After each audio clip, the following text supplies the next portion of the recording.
friends. Welcome back to Froh Tell. I want to start today with a question, and I want you to be really honest with yourself about this.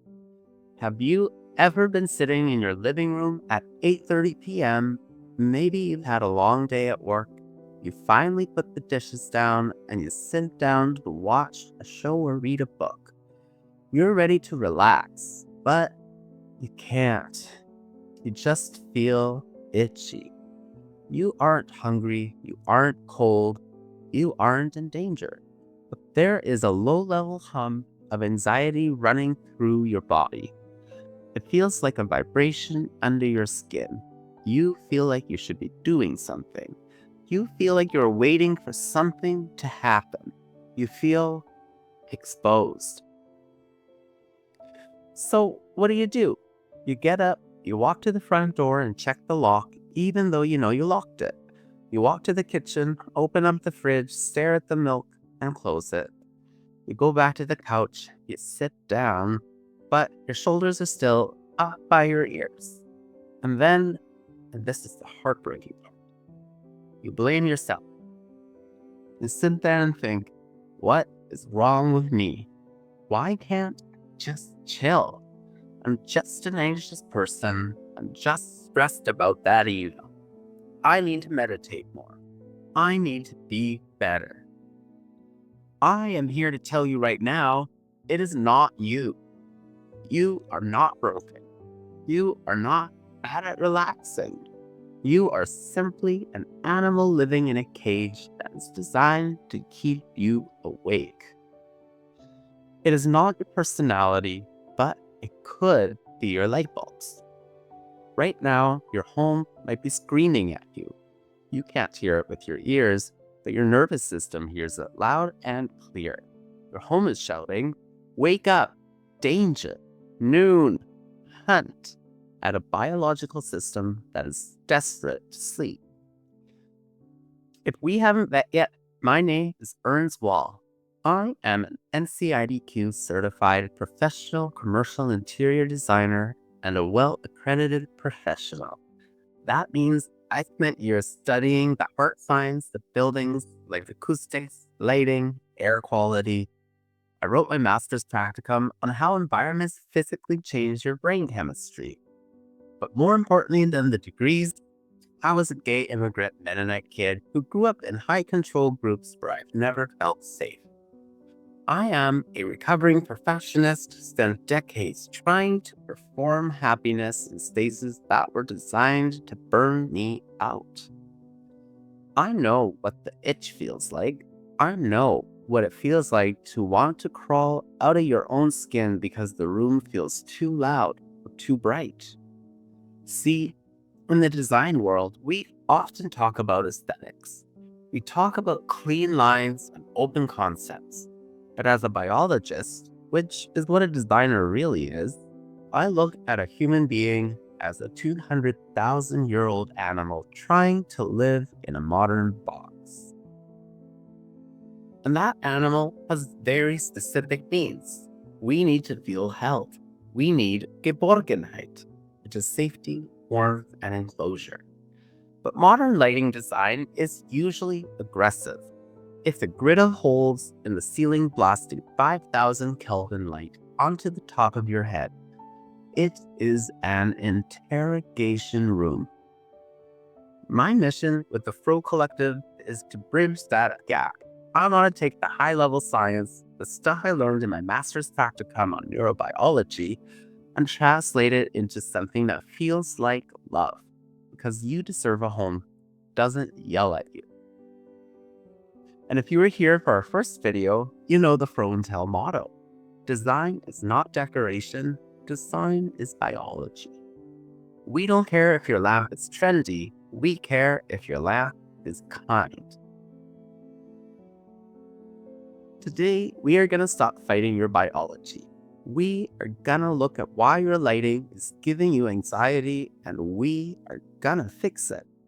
Not by renovating, not by spending thousands of dollars, but by understanding how your brain tastes the light. We are going to turn that scream into a whisper. So take a deep breath. You aren't crazy. You just need a better lamp. Let's get into it. In my experience, we are very hard on ourselves. We feel anxious or we can't sleep. And we tell ourselves a story about our character. We say, I'm just a stressed person, or I'm bad at sleeping, or I'm undisciplined. But I want to introduce you to a character living inside your head that has nothing to do with your personality. I call him the robot. To understand the robot, we have to rethink how we understand our eyes. For centuries, and definitely in design school, we were taught that the eye is a camera. It has a lens, it has a shutter, and it has film. We thought the eye had two jobs. Job one, form.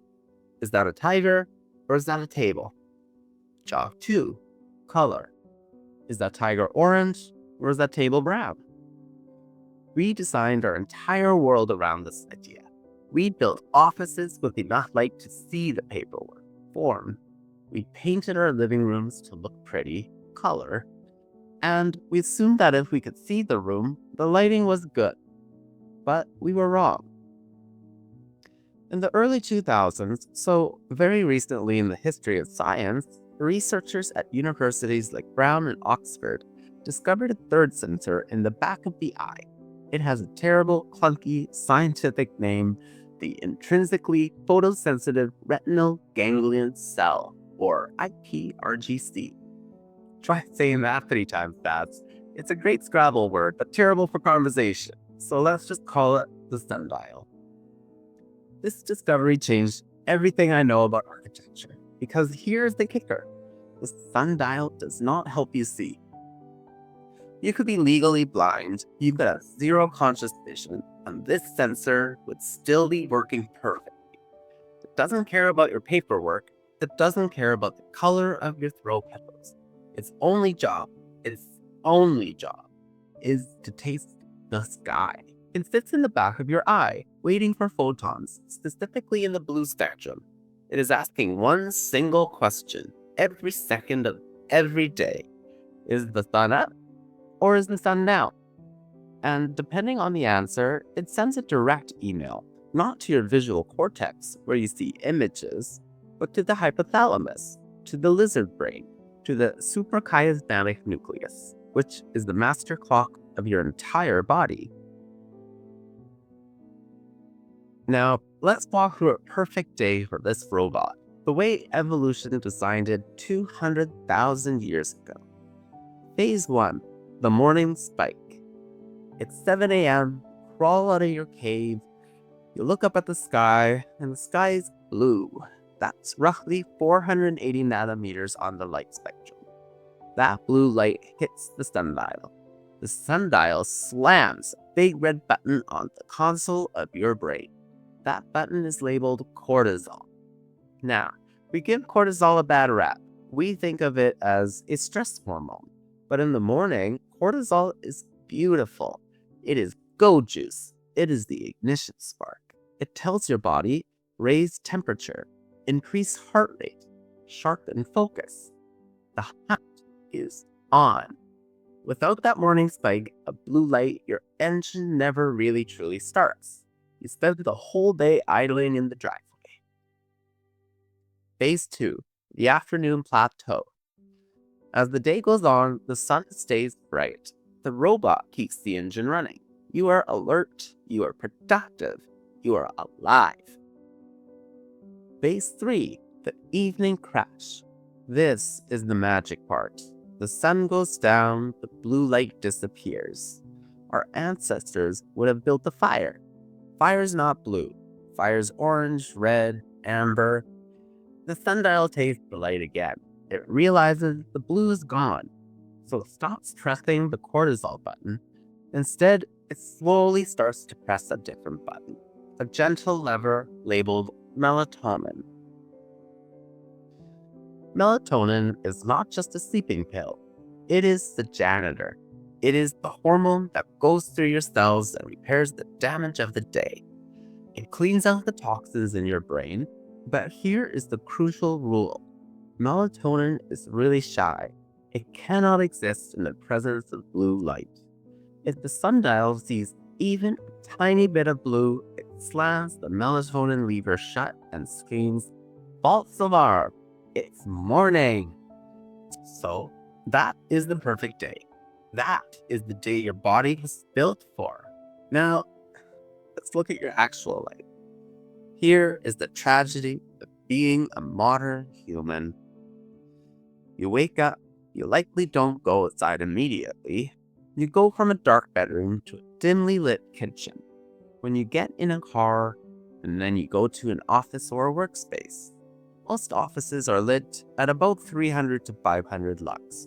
To the eye, that looks bright. You can see your computer, but to the sundial, 300 lux is nothing. Sunlight is 100,000 lux. So you are sitting at your desk at 10 a.m., but your robot thinks it is inside a cave at twilight. Never pushes that cortisol button. You never really fully wake up. You feel sluggish, foggy, uninspired. We call this biological midnight. Then you go home. It's late, you should be winding down. The robot is waiting for the fire. It's waiting for the darkness so it can release the melatonin janitor. But what do? You walk into your bathroom, you flip the switch, and wham! 6 LED bulbs above the mirror, 4,000 Kelvin blue-rich white light. Your sundial takes a direct hit. It panics. It assumes the sun has just exploded over the horizon. It flushes the melatonin out of your system. It spikes your cortisol. It screams, "Wake up! The lion's here." We call this biological noon. Do you see the inversion? We are living in caves during the day and we are staring at the sun at night. We have socially engineered a permanent state of jet lag. When you feel that itchiness at night, that anxiety, that inability to settle, that isn't a personality flaw, that is your robot trying to save your life. Your conscious brain is trying to watch Netflix, but your lizard brain thinks it is noon on the savannah and you are vulnerable. It is keeping you agitated because it thinks you need to be ready to run. You cannot meditate your way out of a lighting problem. You cannot mindfulness your way out of a cortisol spike. You have to fix the signal, because until you fix the light, you are just an animal that is confused about what time it is. And a confused animal is a stressed animal. So, how do we fix this? We have to understand the technology. Most people hate LEDs. They say they feel sterile or dead. There is a scientific reason for that. 1. The blue pump. How LEDs actually work. An LED is not a white light source. It is a blue laser coated in a yellow phosphor powder. The blue light hits the powder, excites it, and it glows yellow. Your eye mixes the blue and yellow and sees white. Cheap LEDs have a massive spike of blue, which is bad for sleep, and a dip in cyan, which is bad for mood. Number 2. CRI versus TM-30, the zombie effect. For years we used CRI, Color Rendering Index, to judge quality, but CRI only tests 8 pastel colors. It's easy to cheat.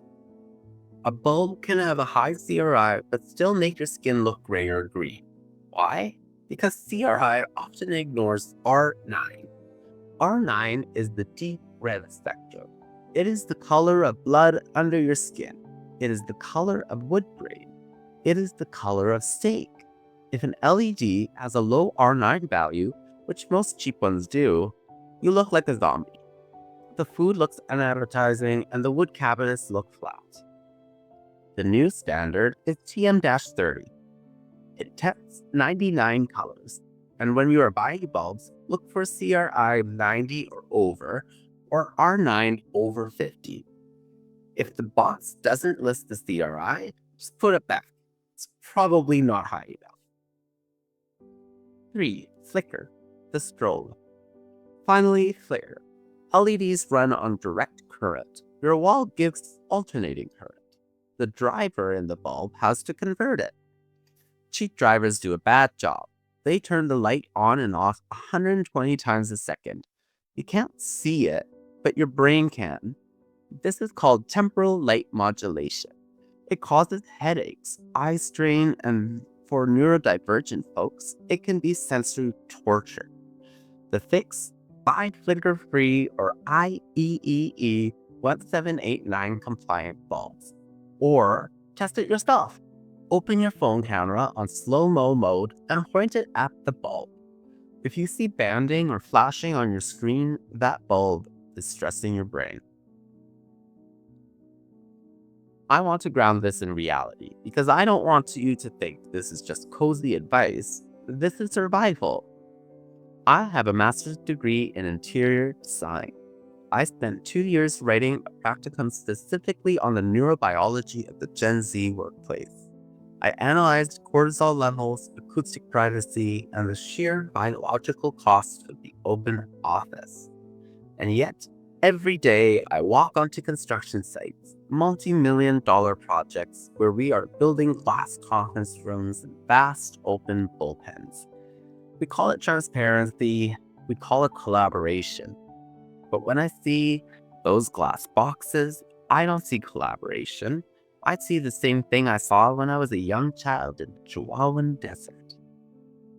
I want to pause the science for a second and talk about why this matters so much to me. I come from two very specific lines of people. The walls were the dike builders, the Dutch engineers. 500 years ago, they built massive structures to control the water, to hold back the chaos. And the wheelers, the breach dwellers, they were the ones who lived where the dike broke, right in the nest of it. I grew up in a Mennonite colony that was designed like a wall. It was rigid. It was high control. There was zero privacy. You were always front stage. You were always performing. And just like a modern open concept office, there was nowhere to hide. The sun was this bleaching, white-hot force that exposed everything. I remember being a kid, overwhelmed by that exposure.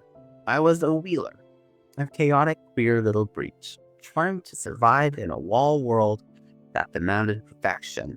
So I hacked the architecture. I created my Lego corner at a very early age. It was a tiny patch of carpet behind a beige sofa. I didn't have a task lamp, and I didn't have a view. I just had the shadow cast by the furniture. It was the only place in my life where I didn't feel watched. It was the only place where my cortisol dropped. Here is the irony of my career. I am a well-accredited professional. I know the codes. I know the science. But one of the most biologically successful rooms I have ever inhabited wasn't some architectural marvel. It was that 4 square foot shadow behind a couch in Mexico. Why? Because that corner understood what a lot of modern architecture often forgets: refuge. That corner was the first time I intuitively understood the need for a space that offers protection from behind while allowing a view of surroundings. I realized that if I, a professional designer, still feel a biological urge to hide behind the sofa when life gets too loud, then we are designing our homes wrong. We are building houses for walls, stiff, impressive, performative structures, but we are wielders. We are messy. We are animals, and we need a place to rest. So let's stop designing for the magazine photo. Let's design for the animal that lives there. By now, we have established that your open concept living room is giving you the biological signal that a hawk is about to eat you. How do we fix this? How do we turn your home from a fluorescent interrogation room into a Lego corner for adults? Good news, you do not need a contractor. You do not need to tear down drywall. You just need to hack your biology using 3 rules. Rule number 1, the campfire rule, or respect the Zeitgeber. Human beings have two modes, sun mode and fire mode. For a really long time, the only light that came from above our heads was the sun. High angle, high intensity, blue-white spectrum. This triggers cortisol. It tells the body, be alert, hunt, gather, run. Once the sun went down, the only light we had was fire. Low angle, warm spectrum, flickering. This triggers melatonin. It signals safety. The fix: after sunset, the ceiling should not exist. Turn off the overheads. All of them. Switch to floor lamps and table lamps. When light hits your retina from below the horizon line, it mimics the campfire. It is a Zeitgeber, or a time giver, that tells your circadian rhythm to wind down. If you do one thing tonight, just try this. Live by lamplight for one evening. I promise you, your shoulders will drop 2 inches. In me and my partner's home, I recently addressed this issue in our bathrooms by installing battery-operated motion sensor LEDs under the washroom vanity cabinet. So as you approach it or walk by it in the night, it automatically turns on and eliminates the need to turn on the bright overhead lights in the washrooms at night. I promise, it'll help you get back to sleep easier if you're getting up in the night. Rule number 2, check your temperature. That is, the Kelvin temperature. Now, let's talk about the quality of that light. If you go into the hardware store, you will see a number on the box followed by the letter K. That stands for Kelvin. Most people buy the wrong ones because the packaging is not super truthful. It says daylight, and you think, I love daylight, I'm happy. You do not want daylight in your bedroom at 10 p.m. Here's the breakdown. 5000K to 6500K is daylight. It is blue-white. This is for hospitals, parking garages, and performing surgery. If this is in your bedside lamp, you are sleeping in a supermarket. 3000K. This is standard bright white. It's great for offices, it's efficient, but it's not cozy. 2700K. This is the sweet spot. Soft white. It mimics the old incandescent bulbs, and it is kind to skin tones. It is kind to the nervous system. 2200K. This is candlelight. This is what you want in the evening. The fix: go check your lamps. If the light looks like a dentist's office, change it. Go buy 2700K LED bulbs for your general lamps and maybe a 2200K for the one right next to your bed. And if you rent, don't throw the landlord's harsh bulbs away. Just put them in a box and label it the Box of Sadness and put them back when you move out. Your mental health is worth that $20, for sure. Rule number 3, create pools, not washes. In commercial design, we often aim for uniformity. We want the lux levels to be the same in every corner so you can file paperwork anywhere. But in a home, uniformity is anxiety. We talked earlier about the wheeler part of me, the part of me that needs to hide in the breach. If you light a room evenly, you eliminate the shadows. And shadows are not mistakes. Shadows are refuge. The fix: stop trying to light the whole room. Light the activity. Create a pool of light around your armchair. Create a pool of light on a piece of art. Let the corners be dark. Those dark corners create mystery. They create depth. They allow your eyes to rest because they aren't constantly processing visual data. When you create pools of light, you are creating a series of small caves within the open field. You are telling your inner animal, here's a safe spot, and here's another one. Design isn't just about what you see, it's about how your body calculates safety. Lower the lights, warm up the color, embrace the shadows. Treat your animal self with a little bit of respect. Okay, now that we have a more complete understanding of how lighting affects our neurobiology, let's walk through the entire house. Grab your notebook. The living room, the cave. The goal, phlegmataxis and relaxation. The specification, 2700K max. The strategy, first, kill the big light. No overheads after 7 p.m. The campfire rule, light must be at your eye level or below. Table lights, floor lamps only. Texture, shine light on textured surfaces like brick, velvet, or wood. Light grazing a textured wall creates micro shadows that the brain reads as shelter. Number 2, the kitchen, the laboratory. The goal here is visual acuity and safety, and the specification, 3000K to 3500K, and a CRI of 90 plus is non-negotiable here. You really need to see the chicken is pink. And the strategy, task lighting. You need under cabinet lighting. If you rely on overheads only, your body casts a shadow exactly where you are chopping, and that is dangerous. Dimmable everything.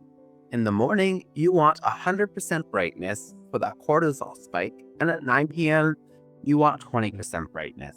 You're just grabbing a snack. You're not trying to wake your body up. Number 3, the home office, the cockpit. The goal here is focus and alertness. The specification, 4000K and only during the daytime. The strategy is biophilic alertness. This is the one room where cool blue rich light is good, but only during the day. It mimics the sky and keeps you productive. Bias lighting. Put a strip of LED light behind your monitor. This reduces the contrast between the bright screen and the dark wall, saving your eyes from fatigue. The zoom phase. Do not put a light directly above your head, it'll give you raccoon eyes.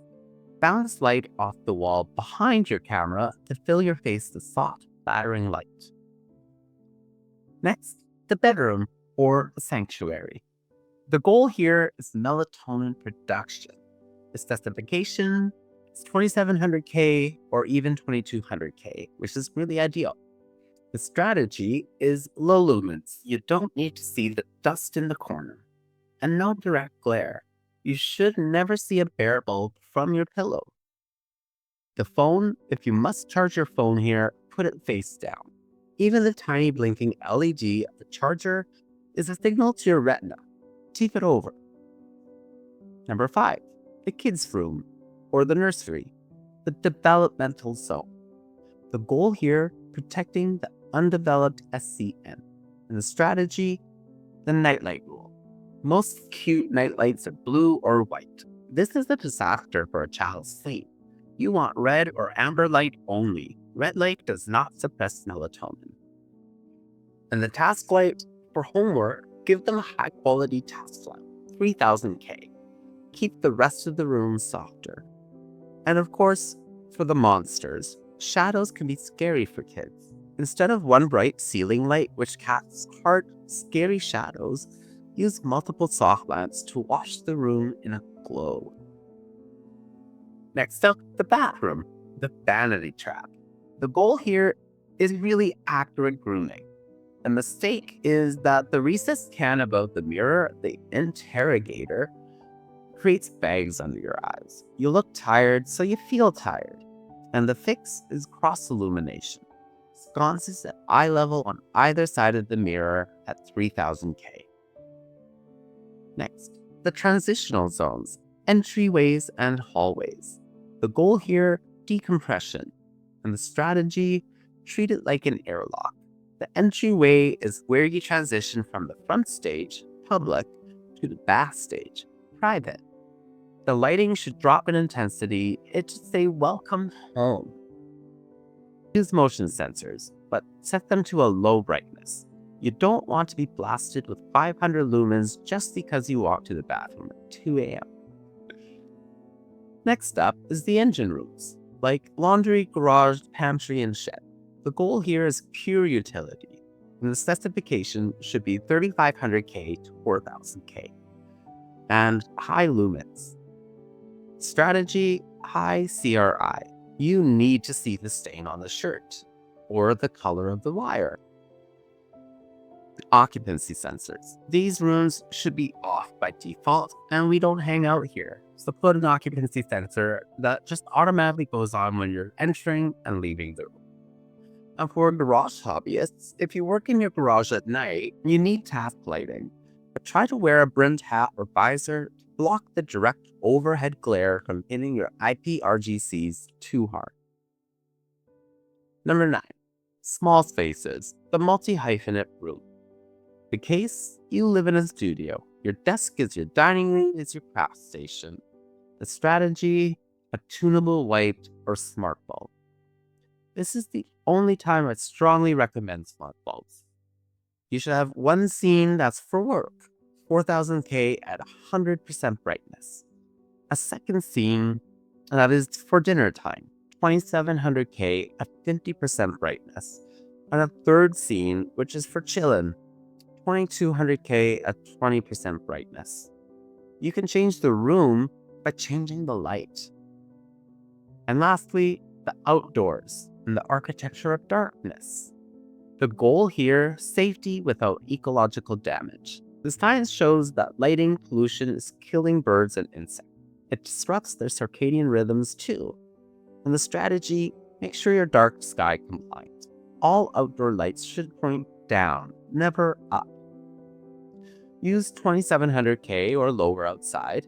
Blue light scatters more in the atmosphere and creates more sky glow. And for the patio, do not use floodlights. Use low shielded path lights. You want to see the ground, not the trees. If you have guests, string lights are great because they are low lumen and warm.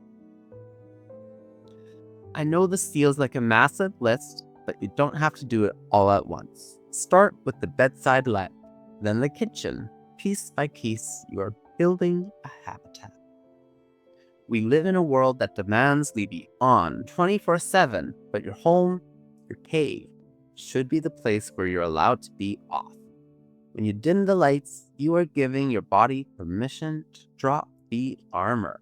We've spent some time fixing your home, but I know what some of you might be thinking. Erns, that's great, but I spend the brightest 10 hours of my day in a windowless warehouse, or under a flickering fluorescent tube in a hospital.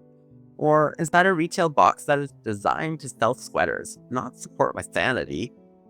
If your home is the recovery room, your workplace is often the site of the injury. And unlike your living room, you usually don't have a dimmer switch. So let's get to work. I'm going to break this down by industry because the biological threat is different for a nurse than it is for a welder.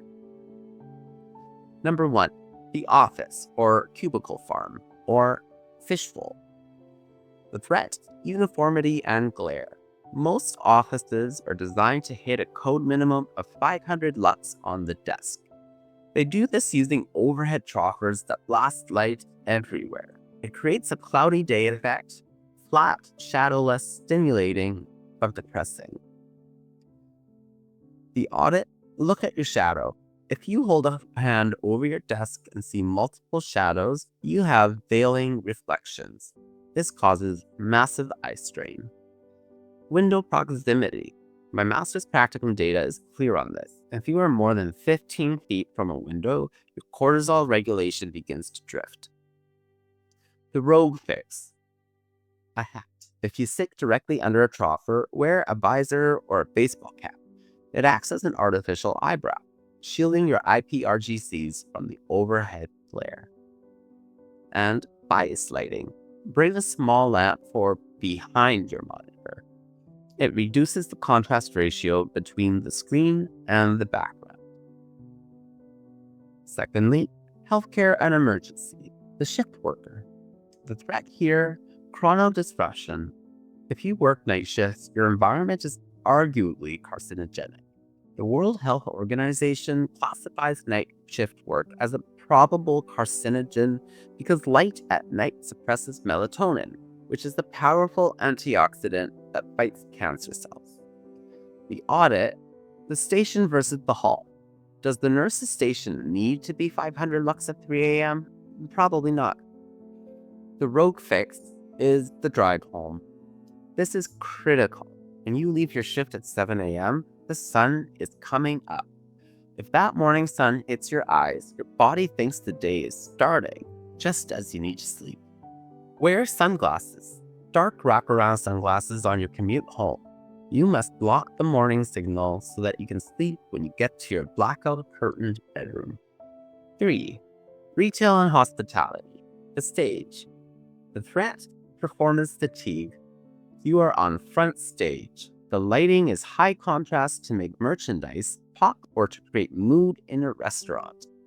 For retail, which is often incredibly bright with 1,000 or more lux, and with high blue content to keep shoppers alert, this is exhausting for the staff who live in it for 8 hours.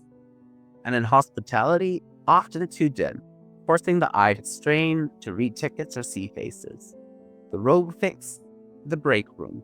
The staff room cannot be an afterthought. If the sales floor is high stimulation, the break room must be low stimulation. If your break room has buzzing fluorescent lights, turn them off. Bring in a lamp, sit in the dark. You need sensory rest to recover from the performance. Number 4, manufacturing and warehouse, aka the dungeon. The threat: flicker safety. High bay lighting often uses cheap drivers that flicker. The science: if you work around rotating machinery like lathes and fans, a flickering light can create a stroboscopic effect, where the machine looks like it is standing still when it is actually moving. That is a life safety hazard. The audit: use the slow-mo video test on your phone. Point it at the lights. If the screen strobes, that environment is neurologically unsafe. Okay, you've audited your workspace. It's a biological disaster. How do you tell management without sounding like you're just complaining about the decor?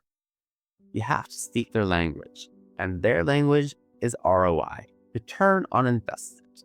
You cannot say, the lights make me feel sad. You must say, the lighting quality is increasing our error rates and absenteeism. The 1-10-100 rule. In commercial real estate, we have a rule of thumb for cost per square foot. $1 for utilities, like energy, $10 for rent, and $100 for salary. Most companies try to save money on $1 buying cheap, efficient LEDs and end up damaging the $100, the humans. If poor lighting causes a 1% drop in productivity or one extra sick day per year, they have wiped out every penny they saved on those light bulbs. The script: I've noticed that the lighting flicker or glare in this area is causing significant eye strain and fatigue by 2 p.m. This is likely impacting our team's focus and error rates. Can we look into swapping these for high CRI, flicker-free LEDs? The energy savings will pay for the hardware, but the productivity gain is where the real money is. Position it as a performance upgrade, not a comfort request. The wall side of your boss wants efficiency. Give them the engineering data. The wheeler side of your boss, if they have one, might just care that you're happy, but bet on the wall. And if they say no, control what you can. Wear the visor, take your breaks outside. Protect your home environment fiercely. Your body is resilient as long as you give it a safe space to land. It seems so simple, doesn't it? Just lamps and light bulbs. But when you treat your biology with respect, when you give your eyes the signals that evolved to understand, you aren't just decorating, you are healing. You are telling your body it is okay to rest now. The hunt is over. Okay, here's your homework for today. It is not very difficult. All I want you to do is turn off the big light. I want you to turn on a lamp instead, and I want you to sit in that pool of light for 10 minutes. And I just want you to notice, do you feel a little less itchy? Do you feel your shoulders drop? That is your body thanking you for the refuge. I realize I just threw a master's degree worth of data at you. We covered Kelvin temperatures for your bedside table, CRI ratings for your kitchen, and ROI scripts for your boss. It is a lot. And you probably aren't going to remember the difference between veiling reflections and stigmataxis when you are standing in the lighting aisle at your hardware store tomorrow. So, I have a question for you. Would it be helpful if I turned this entire episode into a single downloadable field guide? I'm picturing a two-part PDF. Part 1 would be the home sanctuary checklist, room by room, exactly what bolts to buy. And Part 2 would be the workplace survival guide, the scripts to use with your boss and the rogue fixes for when they say no. I want to make this available on the website for a low cost, but it's going to take me a bit of time to design it properly. So if you would actually use it, if you would print it out and take it to the store, let me know. Type the audit in the comments below. If enough of you want it, I'll definitely build it. And before you go, I want to invite you to help me build this. As I mentioned, my mission is to take all that high-level science and democratize it, to make it accessible to everyone, not just the people with the badges. If you want to speed that process up, please check out the Froh Collective Patreon. You aren't just buying content, you are investing in a new kind of architecture. Find us on Instagram for some visual therapy, and you can find us on TikTok for the quick fixes, especially if you have a doom pile you're ashamed of. We don't do shame here, we just do biology. Also want to introduce you to Froh Good. This is the heart of why we are doing this. Design should not be a luxury reserved for the 1%. It is a biological necessity.